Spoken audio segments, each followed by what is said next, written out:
So have you met any of the athletes who'll be staying here? The skateboarders, sky surfers? No, but I am sure they are very nice, polite young people, and we'll get along just fine.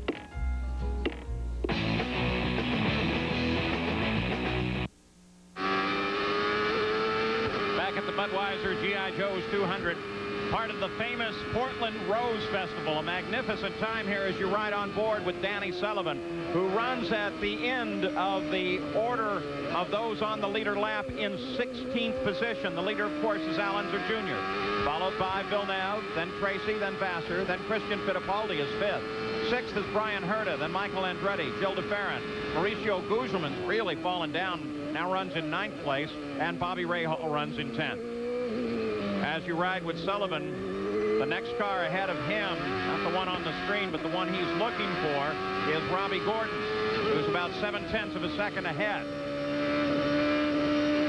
Danny having a bit of a struggle. He's had good days here in the past. On the pole 3 times. He won back in '88, but he hasn't looked sharp here all weekend, struggling to keep up with his teammate Big Mo. Keep an eye there on Danny Sullivan as we watch Christian Fittipaldi making his move to get inside of Matsushita and put him down a lap. There comes Vassar, who runs in 4th. Excuse me, Herta. And Michael Andretti, who sits back in this order in 7th place. I have to remind myself and remind all of us at the same time, Vassar has the yellow rollover bar. Over the shoulder with Michael. Scratched his head after the morning warm-up. For some reason, lost the handling of this car right before Saturday's qualifying. Himself and Peter Gibbons got together, made lots of mechanical changes and downforce changes for the race, and didn't quite hit the sweet spot because Michael's struggling in 7th, which is struggling for him. He's had good days in the past here. He's trying to catch Bryan Herta. About 3 miles an hour off the pace currently being set by Al Unser Jr. He turned the last lap. Unser Jr. did at 112 miles an hour. Average speed of the race, 110.731 miles an hour.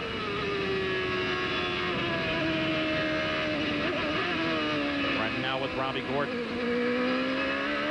Danny Sullivan is the car behind him trying to catch Gordon. And what a difference setup can make. The man who dominated in Detroit, languishing back in 15th here. Spent a lot of time this weekend playing with a new viscous differential in this car. Has taken it out for the race, but spent a lot of time trying to make that particular new differential work. It didn't. They didn't like it, but they lost precious time to set up for the race. And Gordon may now be paying the penalty because he is faster than he looks right now. Yeah, but if it works, it's really going to help. And of course, it's nothing new. Penske had them last year, and Newman Haas has run a viscous diff, which is basically a hydraulically activated differential as opposed to the regular one that's been used since Rayner came to IndyCar racing. And that's all the argument last year and the year before about traction control. That's where all that argument actually came for. It was getting the power down very well. Well, Emerson Fittipaldi is still struggling, eh, Gary?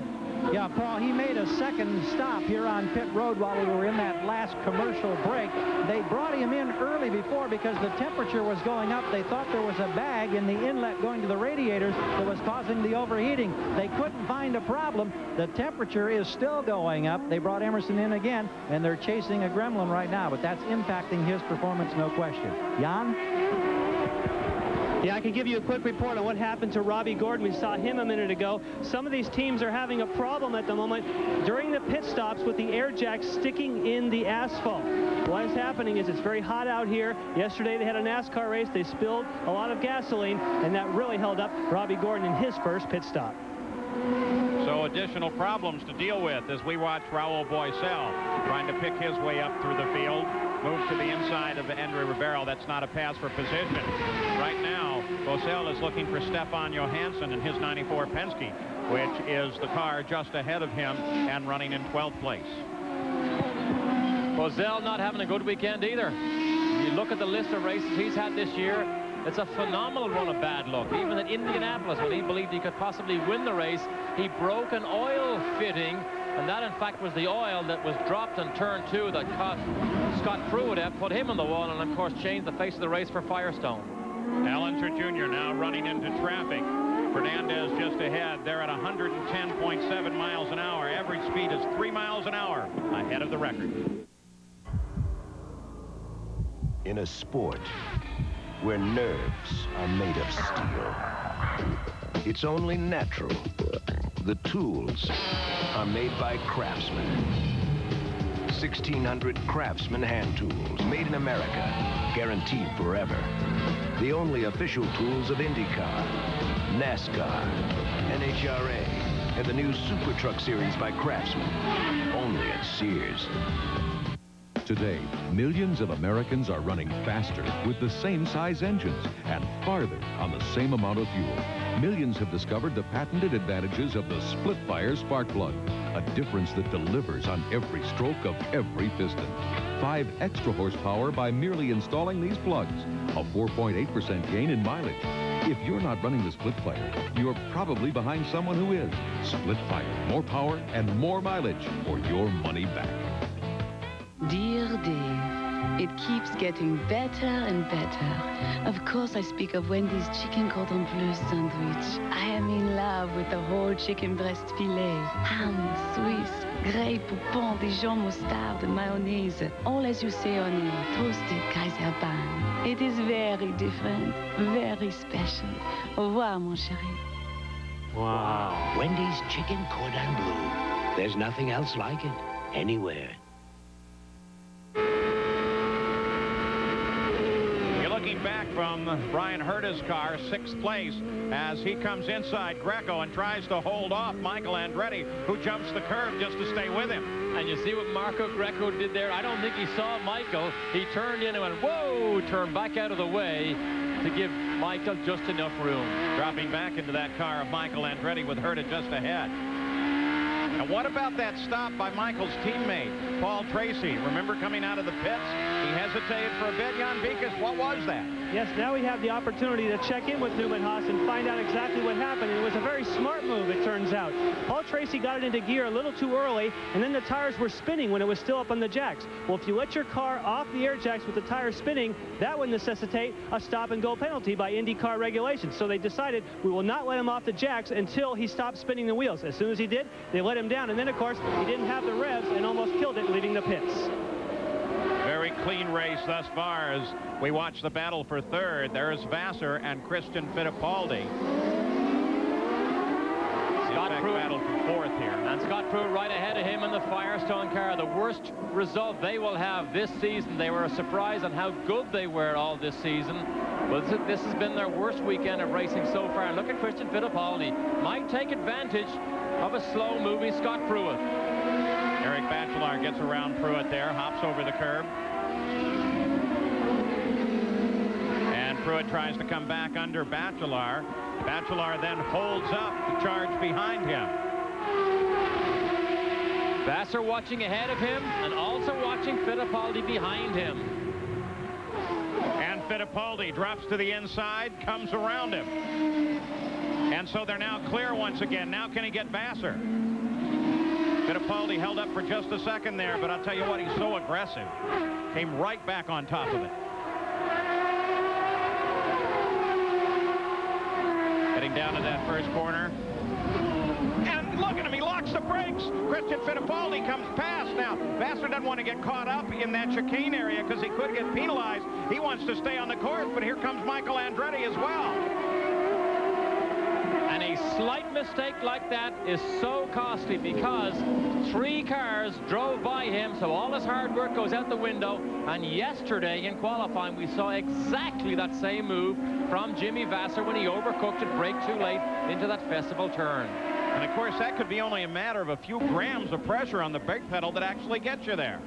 And in qualifying yesterday, he actually flattened the right front tire, put a flat spot. Here it is here, trying to get by Pruitt. Right up behind him, down the inside, and brakes way too late. Locks of both of them. Now, if he had gone up the escape road, he would have had to have stopped, let all the traffic by, and then go on. If he doesn't make the stop in the escape road, IndyCar would penalize him by deleting a full lap from his race. But he has to check his mirrors as everybody comes past, and he falls well down in the order. So Vassar, who was looking so very good, now sits in 7th place. And we've got a car off in the festival corners. Looks like Eric Bachelard. And he gets it back going without incident. He was in the midst of that traffic jam, so I mean, he may have been moving over just to let some of those faster cars go by. Well, but is there another possibility as we watch Raul Boycel cycle around him? If we have seen in the past lap 2 situations right there on the approach to that corner, is it possibly getting slick? Well, if it is, you better be careful, because you don't see the leading group of Alonso Jr. and Villeneuve get themselves in trouble there. You got to be careful. And how fast is Al Jr. running? He is 17 seconds clear of Jacques Villeneuve right now. The 2 guys that have had problem there, one of them is this man, Jacques Villeneuve, the other being Jimmy Vassar. When they were braking and got in trouble, they both were offline. Now, one of the concerns is all the rubber balls that are laying just off the line. And the rubber balls you mentioned, as we watch the full field rundown here, the rubber balls you mentioned, of course, are a consequence of this tire war that we have going on. Soft compound rubber leaves these tires, it rolls up into a ball, it gets deposited offline. You have to be very, very careful not to run over too much of that. And Tracy's not being too careful now, because he closes up on the back of Jacques Villeneuve, about to give him another headache. As they come onto the pit straight, Jan Beekes has been watching that situation with Jimmy Vassar. That's right, Paul. We had a chance to check in with Tom Anderson, who, of course, is the team manager who looks after Jimmy Vassar. We asked him, is there a brake bias problem? Is there a problem with the brakes on the Reynard? He said no. Just tried a little too hard, got in there too deep, and locked them up. So, not a mechanical problem, but maybe an enthusiasm problem there for Jimmy Vassar. Let's go to Gary Gerald. Well, one of the things that comes along with brilliant clear skies and all this sunshine in the Pacific Northwest, increased track temperatures. At the start of the race, tire engineers tell us it was 130 degrees on the asphalt. It's now up to 136 and obviously is climbing. This is the highest temperature we've seen on the track thus far this weekend, and that contributes to this business of trying to get grip. Oh, big situation down in the festival hairpin. Michael gets together. Michael is able to pull it away. Herta or Vassar? Bryan Herta, who was running ahead of Michael Andretti. Michael obviously made a passing attempt at Bryan Herta. I don't know whether he stalled the engine or not, but the target car sits there. He was the target when Michael came down. And that is going to bring out the double yellow flags at the start-finish line and the PPG pace car, because they're going to go to a full course yellow. Here it is, Derek. Trying to get by Scott Pruitt. Herta down the inside. Oh, Michael rams him from behind. Bryan Herta had no hope. Mugged from behind by Michael. Bryan Herta was the innocent bystander there. And what was adding to my confusion was the fact that Vassar was right there, teammate to Herta, and was able to dart to the outside and get around both of them. So 2 of the positions that Vassar lost by his indiscretion earlier, he now makes up with Michael, drop kicking his teammate Bryan Herta. Well, we're at the halfway point. The leader at the halfway has gone on to win in 7 out of 11 races here. Wet roadways like this inspired Goodyear's newest all-season AquaTread radio, the all-new Goodyear AquaTread 2. With a deeper, wider aqua channel to sweep water away for outstanding wet traction and a new TreadLife compound. Goodyear gives you a 65,000-mile warranty, so you've got wet traction when you need it. The all-new 65,000-mile AquaTread 2, only from Goodyear. Coast to coast, from small communities to urban America. By building on the success of local independent businesses, this once little-known company has quietly grown surprisingly big. In fact, today it serves you at over 13,000 locations across America. More than any of these companies you already know.